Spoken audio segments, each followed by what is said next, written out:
Well, we're going to take a look at a Hughes Kettner 20th Anniversary Edition Tube amp. This is a small little combo amp. It's only 20 watts, supposedly. It sure does sound like a lot more, especially coming out of the lead channel. I just got this off of Craigslist 2 days ago. I paid $350 US. This is December of 2009 when I bought this. For 350 bucks, it's hard to find a quality tube amp. I mean, that, generally speaking, a quality tube amp, one that you're really going to enjoy the sound through, is going to be $700 to $1,400. This has a single 12-inch speaker. You probably already know a little bit about it if you are searching for Hughes Kettner, the 20th Anniversary Edition. It's got 2 channels, lead and a clean, and it has a single tone setting. So there's 3 channels. What are we dealing with? Treble, mid, and bass. And they work either way. You just simply flip between the clean and the lead channel. So there's not a separate one for each channel. Nice little reverb on it too.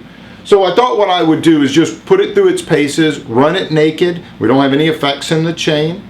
I've got it running, you can see I've got a Shure SM57 Beta. I don't know if it shows up down there, but I'm going to try to sync up the audio on this. It may or may not work. I don't know. This is the first time I'm trying to sync up the video with this audio.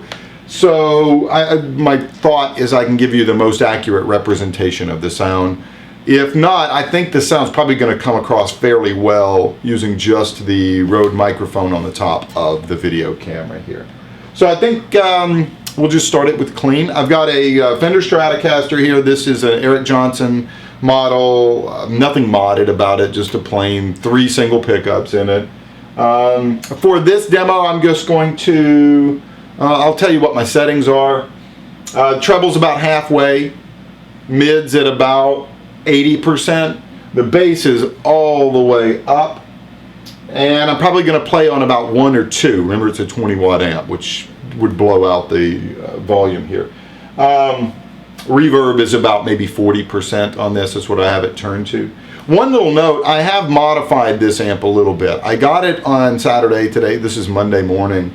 And it came with JJ Tesla tubes. So it's got 2 12AX7s and 2 EL84s in it. I yanked out the pre-amp tubes and replaced them with some Sovtex, the Russian SOV TEKs. I liked a more balanced sound, and the JJ Teslas were booming a little bit more than I really wanted. So I put the Sovtex in and it really balanced the sound out. So let's give it a whirl. You're probably tired of hearing me talking. So here I am on about 2. We'll try this, see what it sounds like. There's just a bass E. It's got a nice little clean tone, I think, through it. I am on the neck pickup, by the way, just on this.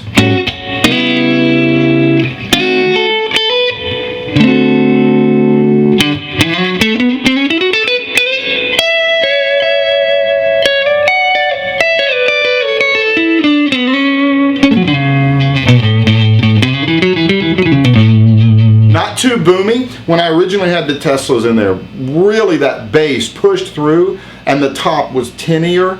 And the Sovtex really balanced out the sound. I was really very happy with that.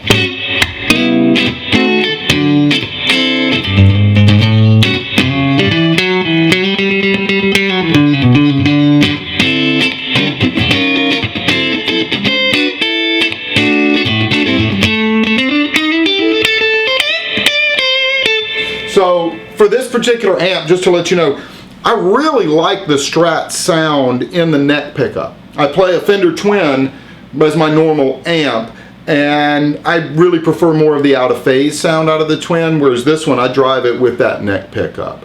I'll show you the difference. So here's the neck pickup. And here's the out-of-phase.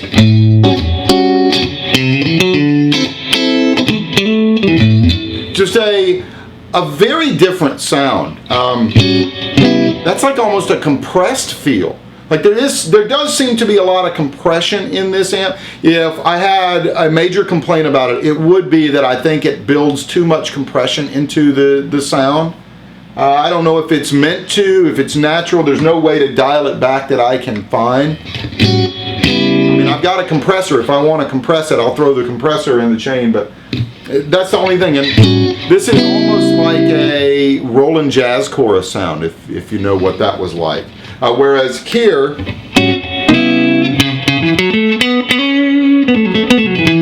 if you were to use a Les Paul, or I was playing one of my jazz guitars yesterday, it's almost like one of the old polytones, which I don't know that people use those today, but back in the 80s those were fairly popular there. So that's pretty nice. It's on the clean, like I said, about halfway on the treble, 80% on the mids, boomed the bass all the way up.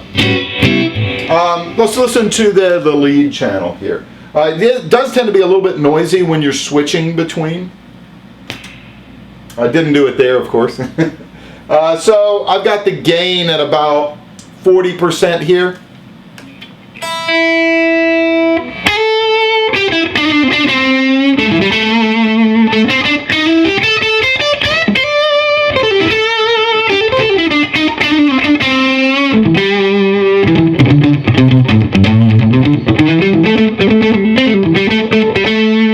Again, I'm using the neck pickup there. It just sounds fuller to me. We'll throw the gain up a little bit. For these types of amps, if you're going to actually use the overdrive here, I think it's better to roll off on the tone, on your volume down here, and just kind of turn the gain up here. So I'll put it up to 10 just to hear what it sounds like. So this is on 10, but I got my volume at about 7.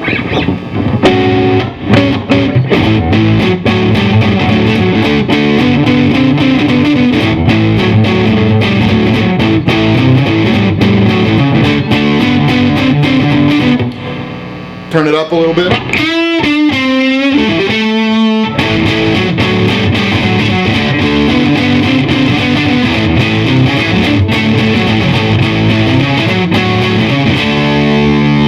Nice little crunch.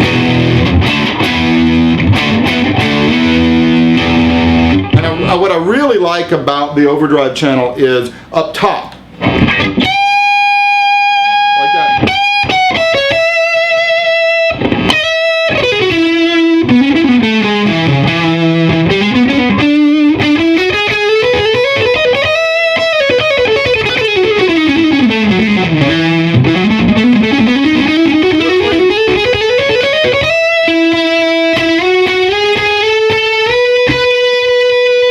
Now it does tend to get a little muddy down at the bottom. The 12 down here kind of, you also hear some noise.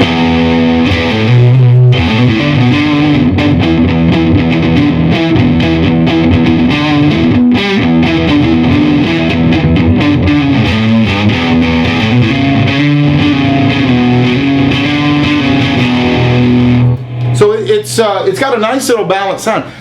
For me, it's kind of hard to beat this sound for $350. If you had $1,000 or $1,400 to spend, not necessarily the amp for you.